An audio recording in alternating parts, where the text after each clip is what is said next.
Ready to break? Heard that. To both things, actually. You okay, bro? I'm good. Fine. I'm excited. This is a fun one to learn.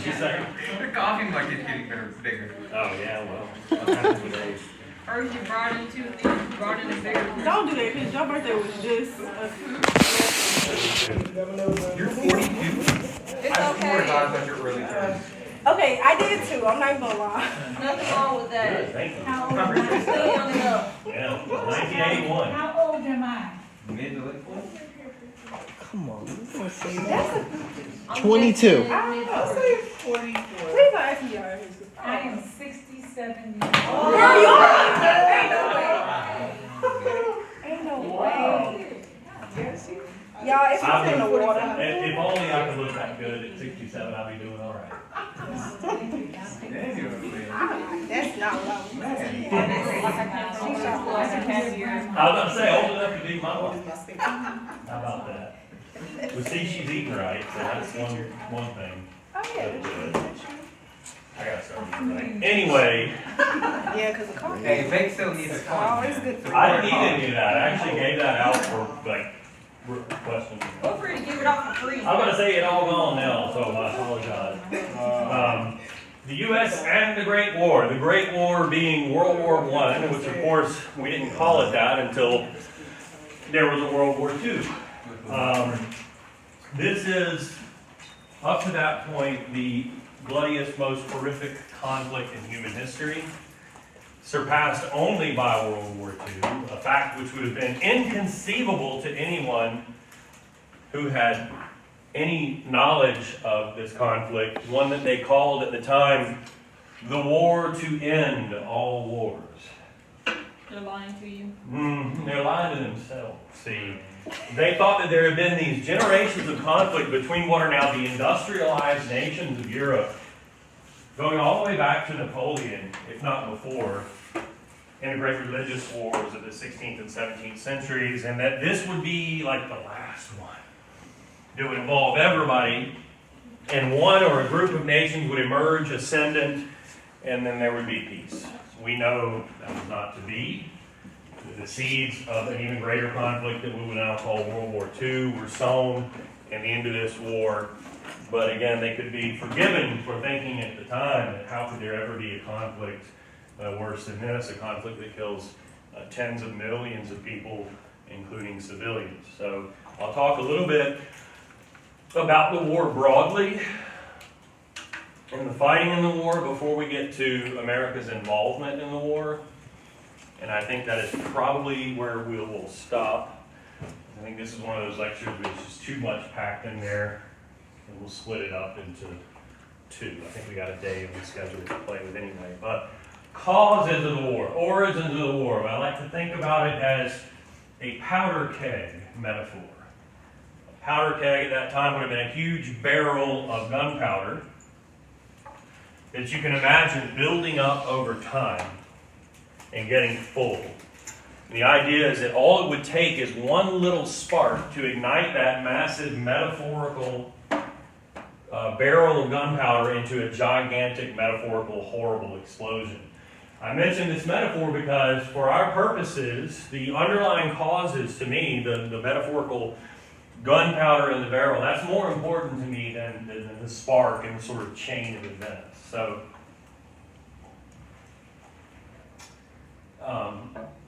I've also found that people tend to know kind of what is the spark. What was the one event that sets things in motion? The assassination of Franz Ferdinand. Assassination of this guy, Franz Ferdinand. We'll talk about that in just a minute.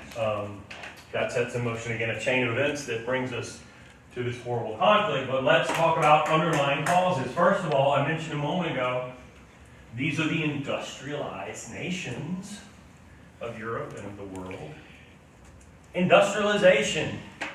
Because remember, industrialization is what leads to imperialism. Industrialization and imperialism. Remember, imperialism demands that you have access to more and more resources, and you have the advanced industrial military and navy to go and take those resources by force from colonies But that process is a great competition between these European nations. The imperialist competition for colonies and access to resources. And great competitions among nations often lead to great wars. Industrialization, imperialism, competition. Add to that nationalism. The belief that your nation and your people are the greatest in the world. Your nation, by proxy, the fill-in-the-blank nation people are simply a better people than other people in the world. And that ties in with the other two, because what better way to prove that than building a greater colonial empire, having access to more resources, industrializing farther and faster than anyone else, any other nation or people. So all those tie in together: industrialization, imperialism, nationalism, competition. One final ism, militarism. That is building up one nation's military even in a time of peace. And constantly building deadlier weapons technologies. Drafting young men into the army even though you're not at war. Building up an army of over 1 million soldiers, for example. Constantly projecting a sense of military strength. So Europe just kept being passive aggressive amongst each other? Yes, and consider that all it would take, if remember you're concerned about a balance of power between nations, and remember what happened with the scramble for Africa. It was like one nation goes and grabs colonies in Africa, everybody tries to keep up. The same thing happens with the building up of the military. If Germany's doing it, Britain and France feel like they got to do it, for example. What this means is that when war does break out, this war that everybody feels like is coming at some point, it's immediately going to be the most massive war in world history, because they've been building up their size and the technologies of their militaries for years and years. And it even comes along with projecting a sense of military strength. One thing to note, take a look at our map of Europe at the time. Much simpler than it is now. Especially here, a whole lot of different countries here now. At the time, you have the German Empire here, which stretched way over here to Russia. And then below that, look at this. This is Austria-Hungary, or the Austro-Hungarian Empire. So Austria proper is right here, Hungary is here, but there had been a long reigning dynasty called the Habsburgs that ruled from Vienna and Austria over all of this, including this Balkans area down here, all the way to Serbia. Those are two empires. They have emperors. They are autocratic, top-down governments. They have that in common. I mentioned now so that I can show you.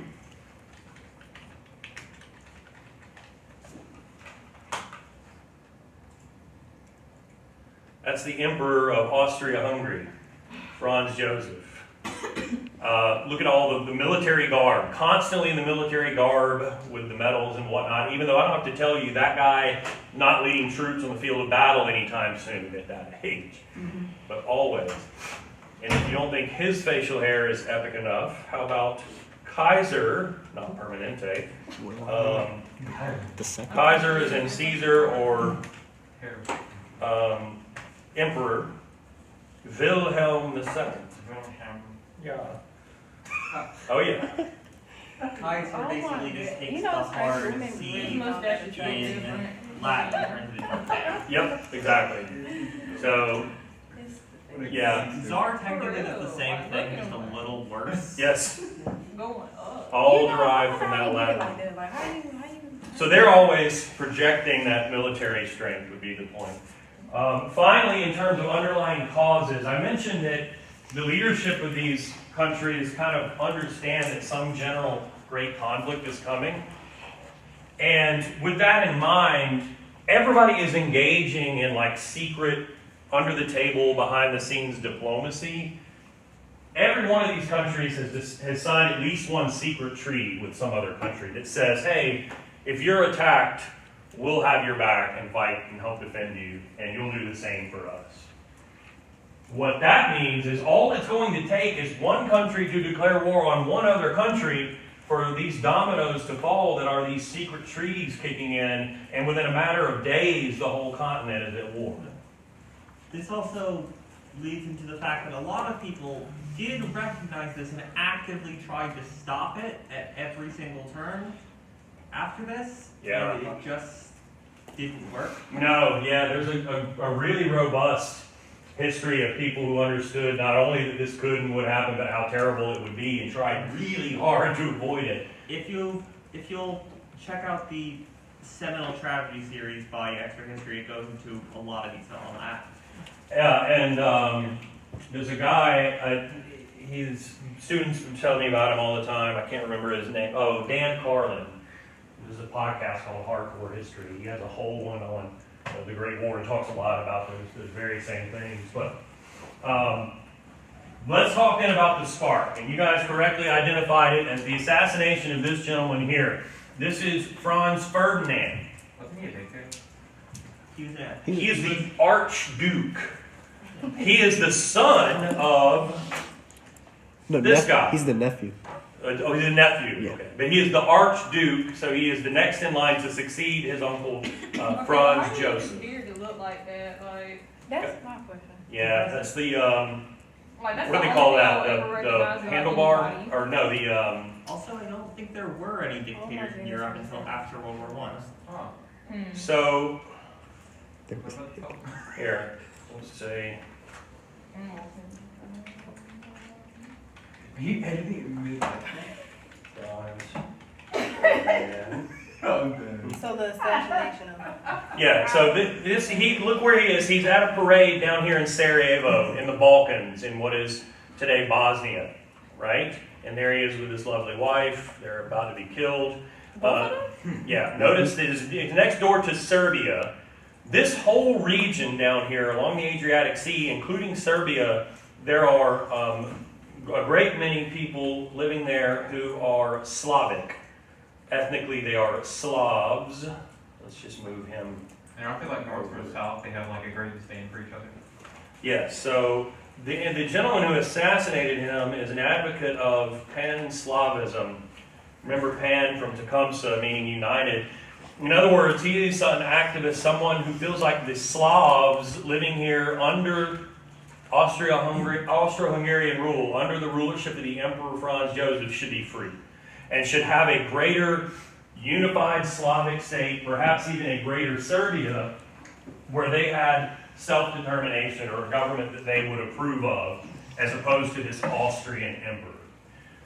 And so that is an act of political dissent, this assassination. Of course, though, if you are the Austro-Hungarian government, if you are the emperor, Franz Joseph, then this is an act of terrorism and murder. And by the way, the Archduke means you're the next in line to the throne. So he would have been the next emperor. It's like they call it the crown prince in England, or the Dauphin in France. So this is an influential, powerful individual, potentially the next emperor. What happens is Austria-Hungary blames Serbia because the assassin who killed him was from Serbia. So they blame the Serbian government. Which he was not actually from Serbia. He was ethnically Serbian and wanted to be from Serbia. Yeah, he's a member of a group called the Black Hand, that's Serbian affiliated, let's call it, what Austria considers to be a terrorist organization. And actually part of a larger plot that they really bungled, if I remember correctly, and only killed Franz Ferdinand on like the second or third attempt. Yes, he did. I watched a really cool documentary about him. Yeah. But essentially, Austria-Hungary makes a bunch of demands on Serbia that would have like basically humiliated them and eliminated them as a sovereign nation. And Austria-Hungary ultimately declares war on Serbia. Now I'm going to walk you through how the dominoes fall in terms of those secret treaties without holding you to on a quiz, like telling me exactly like what happened when. But I want to pause after that and make sure we know who's who. There is one more thing about that. They actually thought that they actually did not want Serbia to agree to that. It was a pretense for a war to get around the alliances by pointing Serbia as clearly in the wrong for not agreeing to any demands. But because they took too long to declare war, and Serbia actually agreed to 9 out of the 10 terms that they had set, they lost the consent of the other countries basically to go to war. They lost any justification for it, but still had the backing of Germany, so they went through with it anyway. Right, so they understood that the point of this would be to justify a war in the intermediate term. It was a list of demands that the sum total of which they knew they were not going to accede to. So was he the guy that got assassinated? Yes. Yeah, this is Franz Ferdinand, the Archduke. He's the one who was assassinated. He is the nephew of the Emperor Franz Joseph and the next in line for the throne. And they killed him. And they blame the Serbian government for it. They declare war on Serbia. Russia is a nation primarily of Slavic peoples. It was also an empire at that time. And it sees itself as a sort of big brother to Slavic Serbia. It also is interested in having a friendly government in this region, an ally in Serbia. And so the Russian Empire declares war on Austria-Hungary on behalf of Serbia. Germany has a secret treaty with Austria-Hungary, so when Russia declares war on Austria, Germany declares war on Russia, triggering an alliance between the Russian Empire and France, because France and Russia were both worried about militaristic Germany and figured if they declare a war on one of us, wouldn't it be useful to have us both at war with Germany, so Germany would have to split its forces west and east? The Germans already understood that this was a possibility and had a military strategic plan in place that says, if this happens, the Russians are going to take a long time to mobilize their army. Let's invade France first and try to take Paris as quickly as possible. But let's also bypass the French border and go through Belgium in the process. The German invasion of Belgium triggers Great Britain to enter the war and declare war on Germany. At this point, Germany and Austria, the central powers, because they're in the center of Europe, Germany and Austria-Hungary are joined by the dying but not quite yet dead Ottoman Empire in Turkey and the Middle East, a traditional Muslim empire in the Middle East. And then, I'm not going to mention every single nation, but I will point out that Italy, which was supposed to side with Germany and Austria, reneges on its agreement because Britain and France promised them colonies. And Italy was behind in the colonial game. They also had a secret agreement with France, basically so that they could choose to side with whichever country they wanted and have to be justified either way. Right. So let's pause and appreciate our major players here. The Allies, Britain, France, Russia, Italy. Even though Serbia's forces are largely defeated early on, that's where it started, so you can add Serbia. And then eventually, several years into the conflict, the United States. And on the other side, the central powers, like I said, are the German Empire, Austro-Hungarian Empire, Ottoman Empire. Isn't Spain kind of has the same mindset of Germany? How come they were neutral? Is it because of the Civil War? That's the reason they're neutral in the Second World War. They kind of have a prequel to World War II with the rise of a fascist dictator and that movement there. At the time, they basically were a shell of a power that and were behind in industrialization, lost most of their colonies, and so on. A little bit about the fighting, though, before we get to American involvement.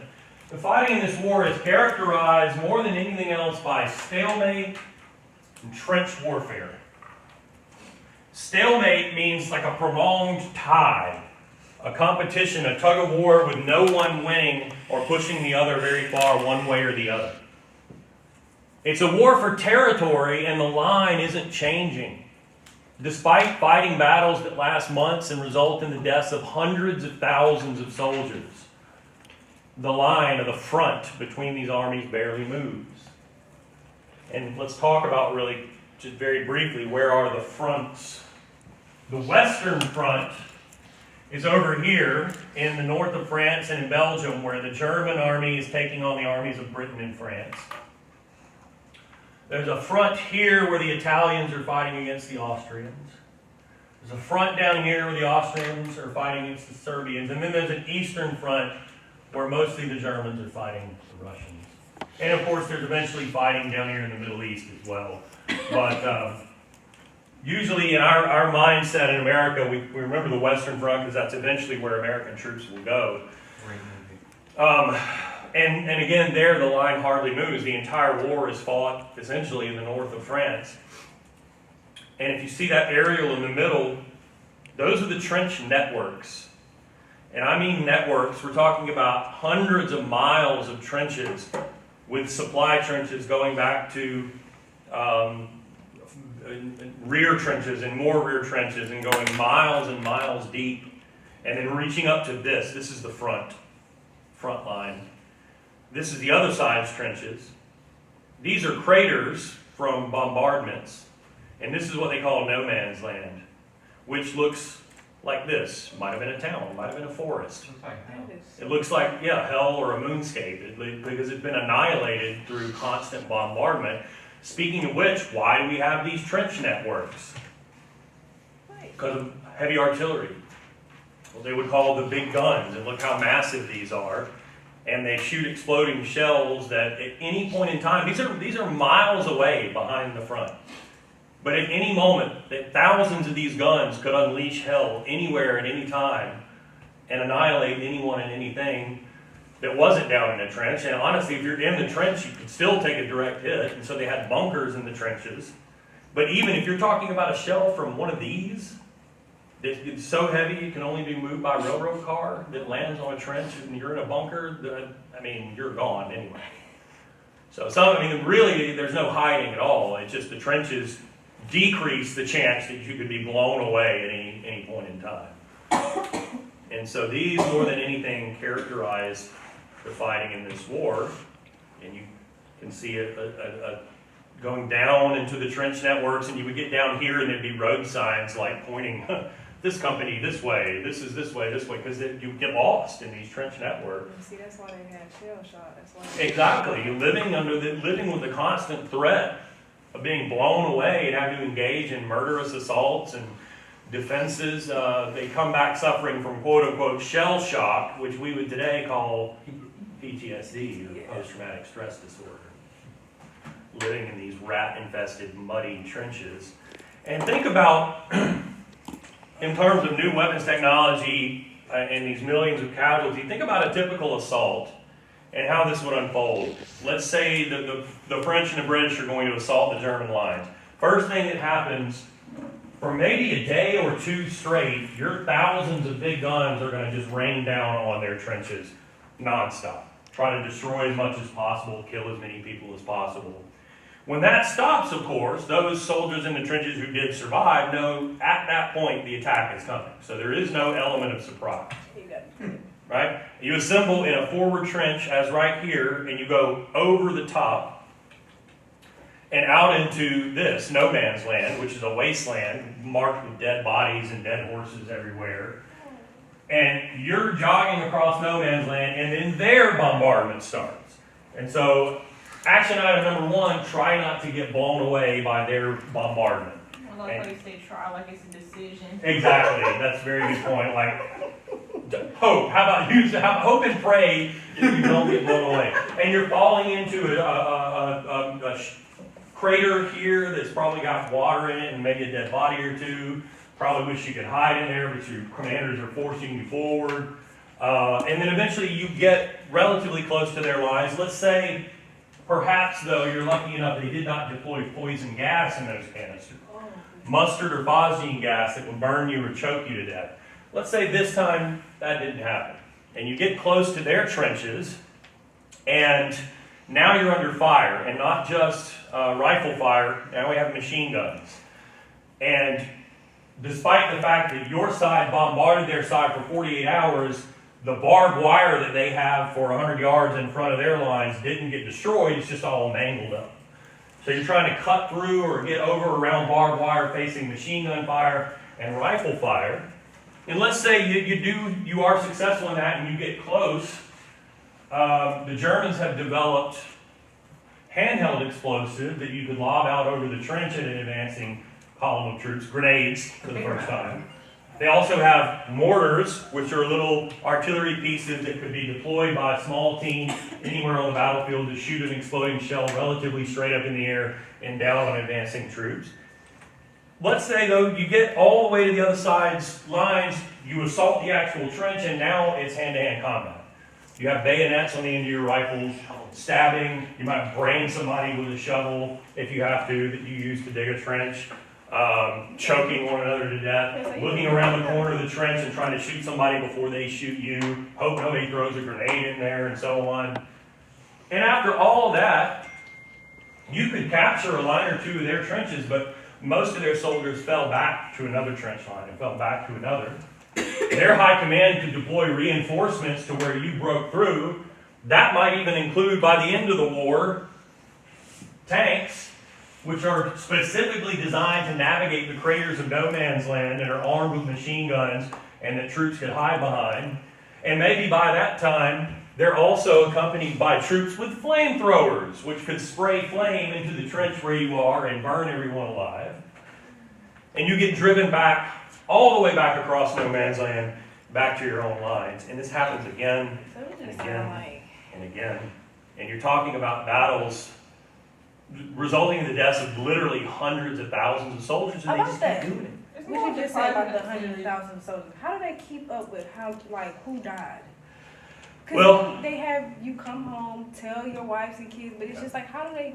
This is know? with the advent of dog tags, Oh yeah, I forgot about that. where you've got one that stays on the body, the other one you break off, and it's sent to some pencil pusher at a desk who catalogs private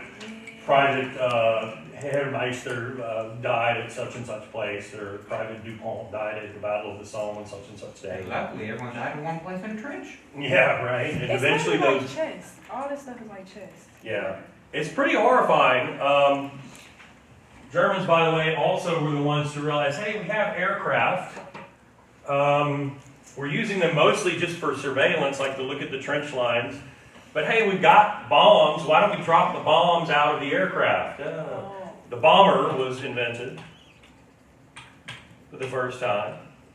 And the upshot is a lot of horror and death. Oh, hey, I just realized we only have 100 more years left to go. Nice. Yep. We're That wasn't progress. We are. We're getting there. Oh my god. Now, the thinking in America at the time was, why the hell would we want to get involved in that? At that time, and look, here, let me just say this. Please do not tell me on quiz or exam that America got involved in the Great War because of Pearl Harbor.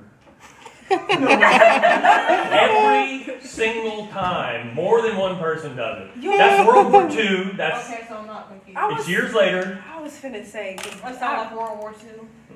We'll talk about World War II. That's later. Okay, that was the Japanese, and it happens in 1941. We're not there But yet. I do want to know why America get into it, because America do be getting stuff that don't have nothing to do with it. That was most people's attitude at the time. It's like, why bother? And because this was way before Pearl They Harbor. had a secret treaty, didn't they? This was also when America was rapidly bouncing back and forth, strangling itself between complete isolationism and fuck everybody else, and we're in charge of the world. Yeah, and remember, look, this is before the 20th century America, the late 20th century America that is like the great world superpower. That was not America at the time. It's an industrializing nation. It's growing, but America was not yet like this dominant global superpower. And because something like an attack on American soil was inconceivable, that you thought that you were protected by the Pacific Ocean and the Atlantic Ocean. You don't have a neighbor like Germany to invade you, so why get involved? Isolationism. Stay isolated. Don't get involved in it. That was what most people wanted. In fact, Woodrow Wilson, a Democrat and the former president of Princeton University, And one of the people who's up there for worst president. you could make the case, yeah. He campaigns on keeping us out of the war. That's one of the reasons he gets elected. So let us ask ourselves then, how is it that eventually Wilson is the one who has to ask Congress for a declaration of war and to enter the side of the Allies? First of all, They already got when we say America didn't get involved at the beginning, That means America didn't formally pick sides, didn't send troops over there, didn't declare war on anybody. Nobody declared war on America, but. Them picking that side is picking sides. So corporations want to make money, right? And if there are other nations at war that need guns, ammunition, whatever, war materials, corporations might step in and provide that. And that's what happens here. Early on, American companies are supplying, specifically Britain and France, with war materials. And when those countries start to run low on money to pay for those things, American banks step in and loan Britain and France billions of dollars to continue buying stuff from American corporations. Because that's stuff that happened before, so See? they kind of have to. Right. So, a couple of things to take from this. Number one, people start to worry as the war drags on, what if Britain and France lose and they can't pay those billions of dollars of loans back, and we have these massive banks like JP Morgan's bank? What if those banks fail and it like screws up the American economy? Like that could be bad for America's economy, like really catastrophically bad. So now you're starting to think you have a vested interest in the Allies winning the war. And the question is, how far would you go to make sure that happens? Number two, how are the war materials getting to Britain specifically when Germany has a blockade on Britain? Germany tried to blockade Britain. It's an island nation. It depends on importing and exporting. If the Germans could keep ships from coming in and out regularly of British ports, they could ruin them economically. How are they doing this? They invented the submarine. The U-boat, the underwater boat, a vessel that operates underwater, that at the time before sonar and radar would be completely undetectable, and shoots an exploding shell called a torpedo that will blow a hole in your ship and sink it in the icy waters of the North Atlantic. The Confederates had submarines. Yeah, so I would say they invented the fully underwater, more sophisticated submarine. That is true, that there was some submarine warfare And in they American still had Civil the War. Navy around this time. Right? Oh yeah, Okay. yeah. So, but all sides have a Navy. The American Navy was not yet the world-dominating, robust entity that it is today. And so really it's the Germans who are dominating the seas. And so think about it, if America is just sending merchant ships to Britain that full of guns and ammo, the Germans are going to sink it.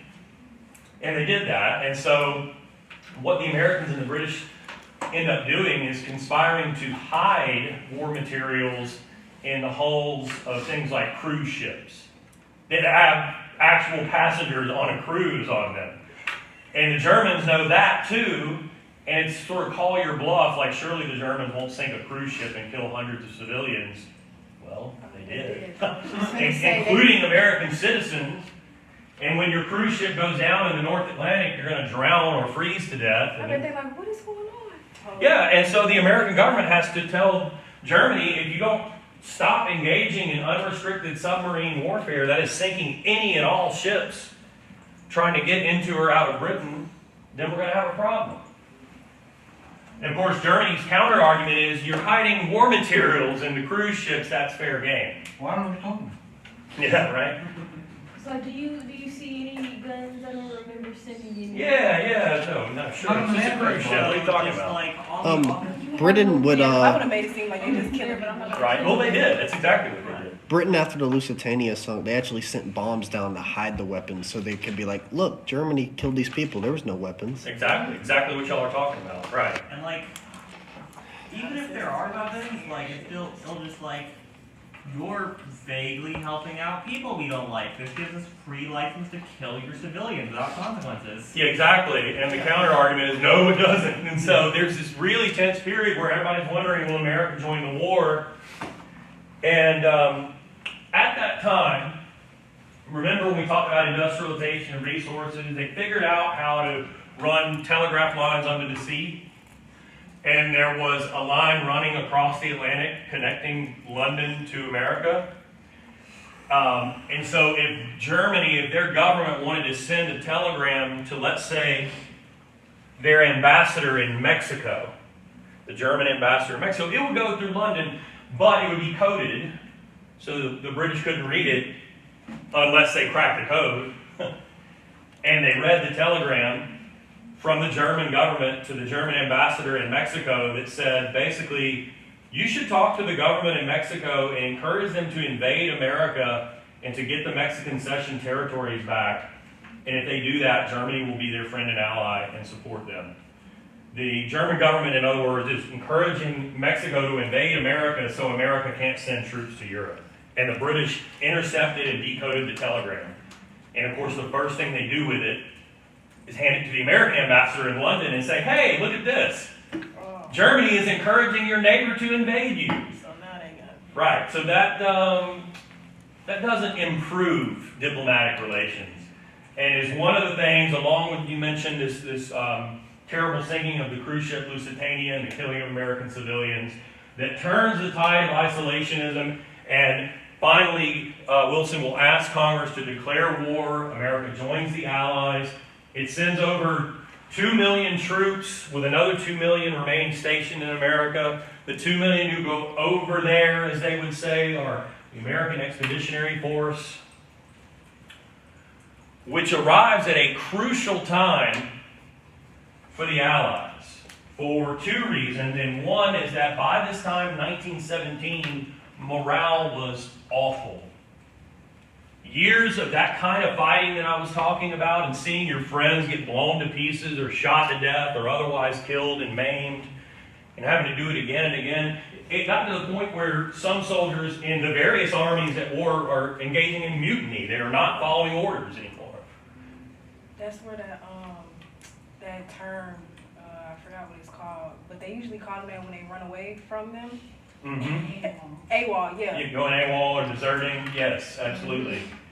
And so Americans come in and they don't have that demoralized factor. They don't have the shell shock. Yeah, they don't have the combat experience, but still it's a huge boost to morale. Have that American foot. And they do have this American, the fighting spirit or what have you.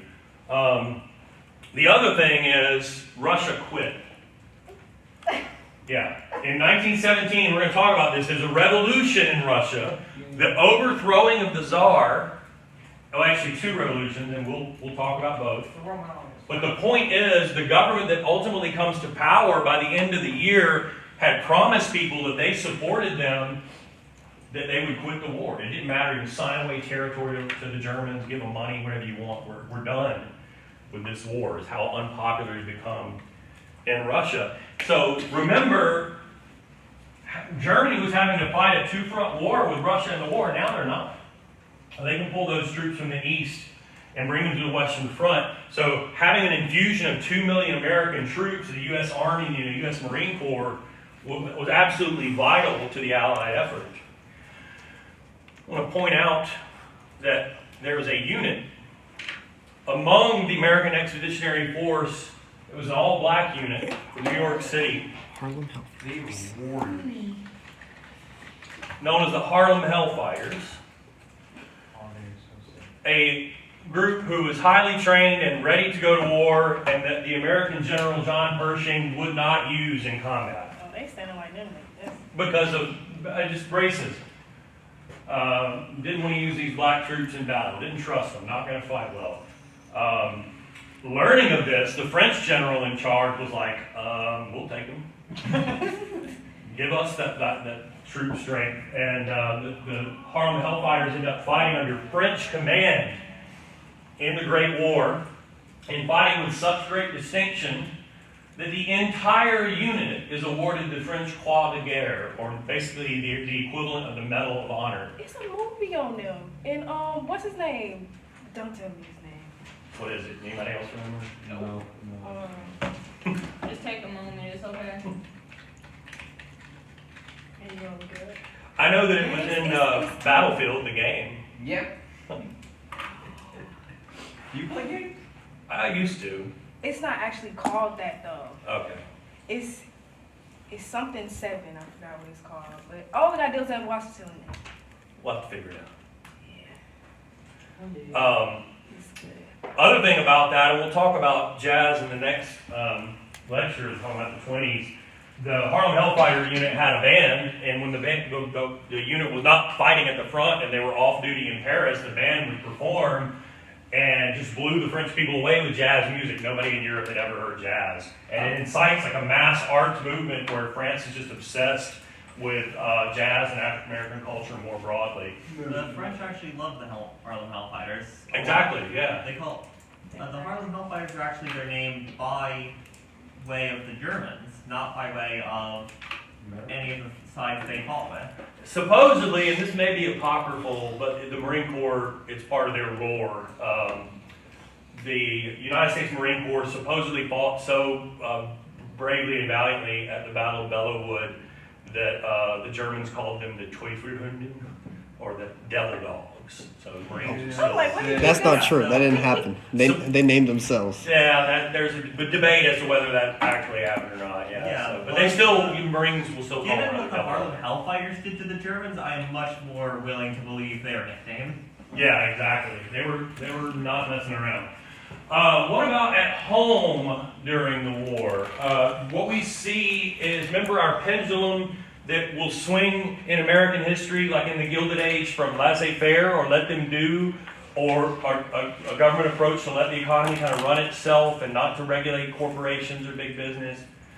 And then in the progressive era, the progressives convince people that some government regulations are needed.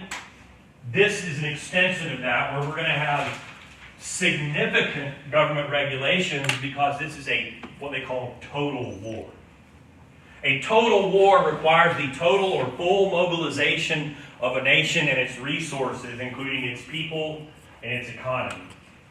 And so government entities are created to make sure the economy is geared towards winning the war. Do you remember at the height of COVID when the administration invoked a long dormant measure, the Defense Production Act, and told companies to produce ventilators because people were dying left and right? Yeah. This is what happens here. There's a war industries board created to make sure corporations are making guns and bullets and military vehicles and eventually tanks and this kind of thing, instead of whatever those factories would normally be producing. Damn, so you just gonna force the people? Do what? They just gonna force them? Yeah, and then, in the spirit of the times, it's very patriotic, and so it's not like what companies were like, we don't want to do Oh that. yeah, because that's when they had the women helping with and oh yeah. More so, definitely in World War II, we'll talk about that Rosie the Riveter phenomenon where women are working in factories, yeah. But it's definitely here as well, because if you've got 4 million men in uniform, and some women too, somebody's got to work in the factories, and there was absolutely that element here as well. But what about, there is a food administration that makes sure people are rationing certain foods so that there's enough to go to the troops fighting on the front. There is a transportation administration that makes sure war materials are getting transported domestically and across the Atlantic in an efficient manner. There's a labor board created to make sure workers don't go on strike during the war, which would be terrible timing, and to mediate disputes between workers and their employers. And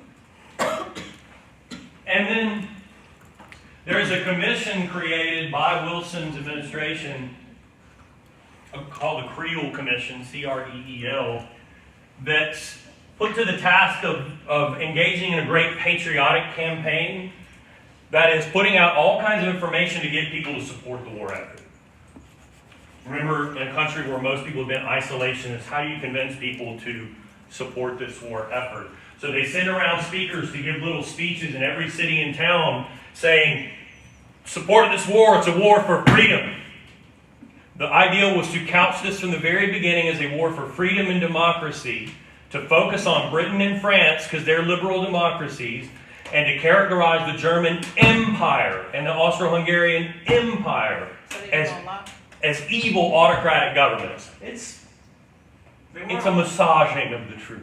They were also full monarchies, which does help a lot. I mean, yeah, it's not an outright lie, but it's to shift the focus to get people to see the Germans and the Austrians as these terrible autocratic empires, to focus on Britain and France as these the last remaining areas of freedom and democracy in the world, and to couch the war in those terms. And to put out, in other words, all kinds of propaganda. I can see why they didn't tell the truth, Yeah.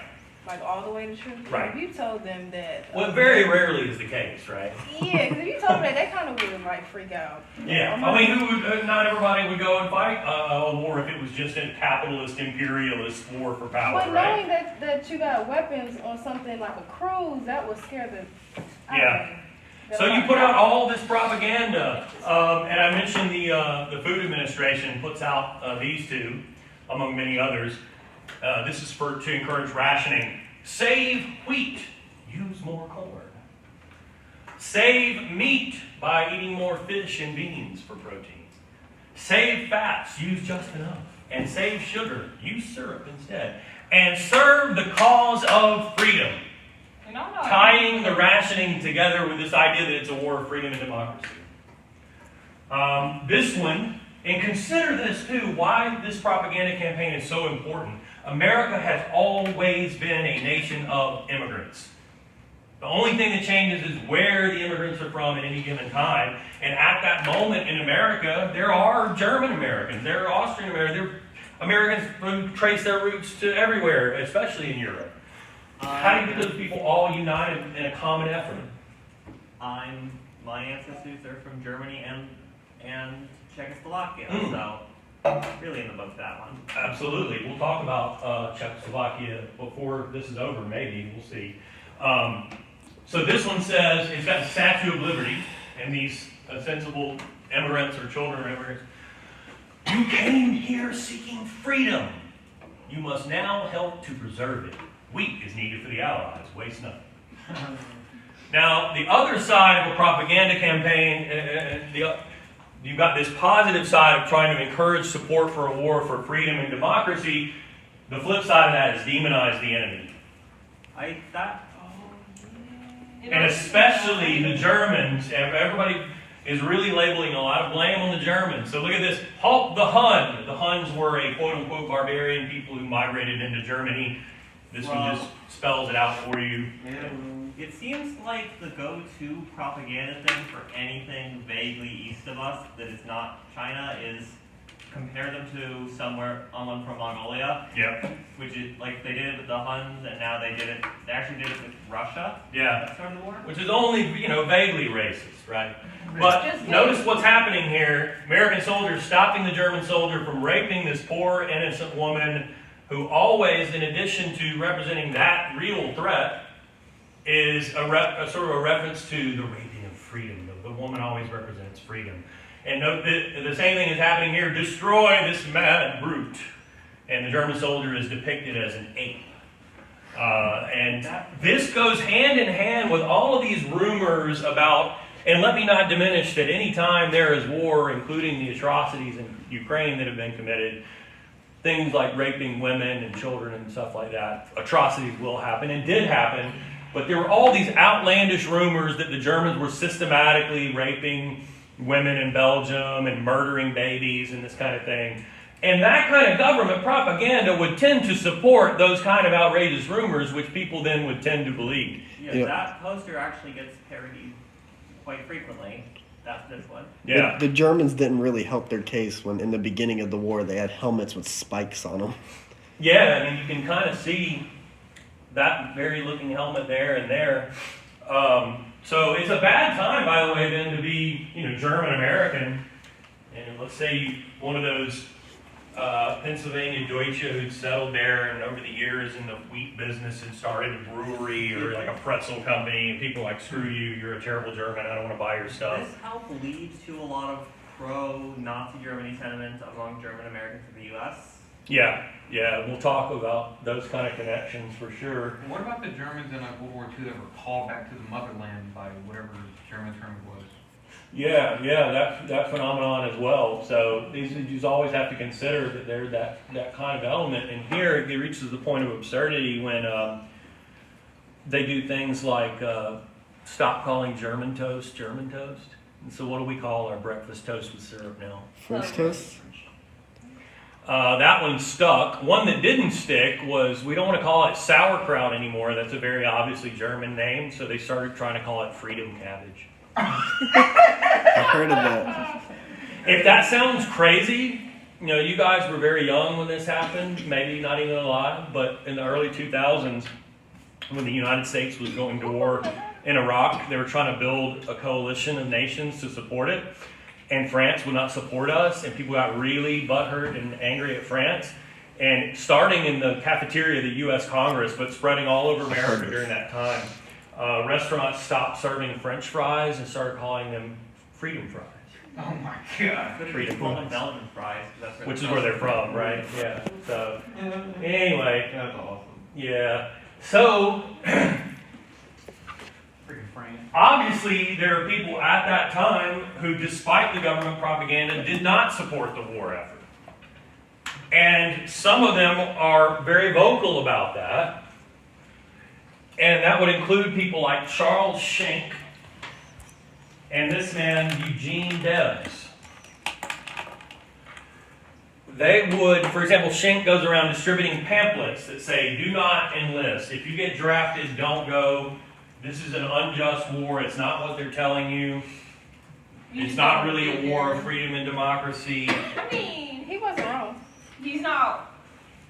Okay, so the war can't be about freedom and democracy, just Mhm. not Yeah, the way it- you want it to be. right. And it's not, it doesn't have to be black and white one way or the other, right? Maybe that's a part of it, but also too, capitalism, corporations, money, the loans. And so Debs goes around, though, he's hard in on this because he's a socialist and a labor leader. He's one of the founders of the Wobblies of the IWW. So he's a critic of capitalism, and he says, look, this is what capitalism does. Big-time bankers like J.P. Morgan want to get rich off of this. Corporations want to get rich off of this, but they don't have to go and fight and die in the trenches in France. You do, because you are the American worker, and you're the one who's exploited. So he's very actively speaking out against the war. You got a That's point. just like correct. I'm saying. And guess what? They get thrown in prison for it. Because the government took what was an espionage act. Espionage is spying, so sure, America was concerned maybe there's some German spies in America and you want to facilitate going after them. But they turned it into what's known as the Sedition Act. Sedition or seditious speech is like anti-government speech. And it criminalizes that by saying anything that you're doing in terms of speaking out against the war, and not just actually speaking, but speech can include anything you write, publish, put out there in any way. If it's a threat to the government's war effort, the Sedition Act makes that a crime. And they convict Schenck and Debs. Debs actually spends time in prison in the federal penitentiary in Atlanta. Now, what would be their argument in court in support of themselves and their actions? Freedom of speech. Freedom of speech, the First Amendment. Supreme Court says, if America's at war and what you're doing is a clear and present danger to that war effort, No, they didn't. it's not protected. I would have been like, y'all putting all of us in danger, so what now? Exactly. So the Schenck case was the landmark one where the court said, it's clear and present danger, it's not protected speech. Now, I will say when the war is over, they kind of quietly released them from prison, but nonetheless. Yeah, but they did. Questions up to this point? Oh, Okay, what was go ahead. Deb's? What was Deb's first name? Eugene. E-U-G-E-N-E. What a Eugene dumb Debs. name. Actually runs for president a couple times on a socialist ticket and gets quite a few votes as a third-party candidate. He was actually in prison once before this. Did we talk about the Pullman strike, or did I skip that? What? Yeah, I guess not. He was a leader of a great railroad strike in the late 1800s, too, and got thrown in jail for that. I'm going to stop here because I know we're not going to get finished, and I think we have a day to play with anyway, so we'll just cut it here and talk about the rest of the war. Basically, the peace, the Spanish flu outbreak, the H1N1 pandemic. Oh, hey, do you want to know a fun fact about the Spanish flu, everybody? The Spanish flu started in Kansas. Let it Yeah. work. It's called the Spanish flu. Yeah. The Spanish press was the only one to report it in the world because it was the only one not Not in funded the by war. any government.